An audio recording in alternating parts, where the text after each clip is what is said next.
settled in on your first night. I actually worked in that office before you. I'm finishing up my last week now, as a matter of fact, so I know it can be a bit overwhelming, but I'm here to tell you there's nothing to worry about. You'll do fine. So let's just focus on getting you through your first week, okay? Let's see. First, there's an introductory greeting from the company that I'm supposed to read. It's kind of a legal thing, you know. Welcome to Freddy Fazbear's Pizza, a magical place for kids and grown-ups alike, where fantasy and fun come to life. Fazbear Entertainment is not responsible for damage to property or person. Upon discovering that damage or death has occurred, a missing person report will be filed within 90 days or as soon as property and premises have been thoroughly cleaned and bleached and the carpets have been replaced. Blah, blah, blah. Now, that might sound bad, I know, but there's really nothing to worry about. The animatronic characters here do get a bit quirky at night, but do I blame them? No. If I were forced to sing those same stupid songs for 20 years and I never got a bath, I'd probably be a bit irritable at night too. So remember, these characters hold a special place in the hearts of children and we need to show them a little respect, right? Okay. So just be aware, the characters do tend to wander a bit. They're left in some kind of free roaming mode at night. Something about their servos locking up if they get turned off for too long. They used to be allowed to walk around during the day too, but then there was the bite of 87. Yeah, it's amazing that the human body can live without the frontal lobe, you know. Now, concerning your safety, the only real risk to you as a night watchman here, if any, is the fact that these characters, if they happen to see you after hours, probably won't recognize you as a person. They'll most likely see you as a metal endoskeleton without its costume on. Now, since that's against the rules here at Freddy Fazbear's Pizza, they'll probably try to forcefully stuff you inside a Freddy Fazbear suit. Now, that wouldn't be so bad if the suits themselves weren't filled with cross beams, wires, and animatronic devices, especially around the facial area. So you can imagine how having your head forcefully pressed inside one of those could cause a bit of discomfort and death. The only parts of you that would likely see the light of day again would be your eyeballs and teeth that pop out the front of the mask. Yeah, they don't tell you these things when you sign up. But hey, first station of the breeze. I'll chat with you tomorrow. Check those cameras and remember to close the doors only if absolutely necessary. Gotta conserve power. Alright, good night.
tend to become more active as the week progresses.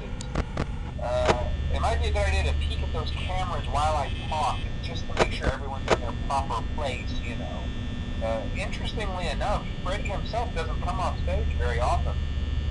I've heard he becomes a lot more active in the dark, though, so hey, I guess that's one more reason not to run out of power, right?